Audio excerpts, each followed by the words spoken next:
I first became interested in TIC from observing Dr. Jason in practice, and he had a real successful practice.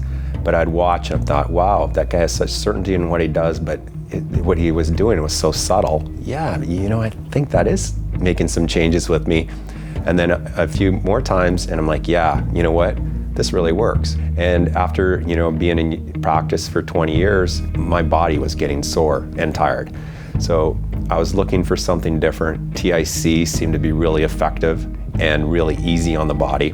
I'm 49 years old, I practiced 20 years, and I can see myself doing this technique well into my 70s. With TIC, my patients have been experiencing, less pain for one thing, radiculopathy, pain down the arm, 100% gone, maybe after about 12 visits. Sciatica, 100% gone, that's happened multiple times already. Less pain medication, reduced, almost eliminated off pain medication. Babies that, over colic, over constipation, different things like that. But again, a lot of different symptom-oriented changes, but I'm really excited to see what happens in the long run. The technique is subtle, but so effective for the smallest baby to the biggest athlete. And I think that's the key with chiropractic, is you want to get people better and keep them better for a lifetime.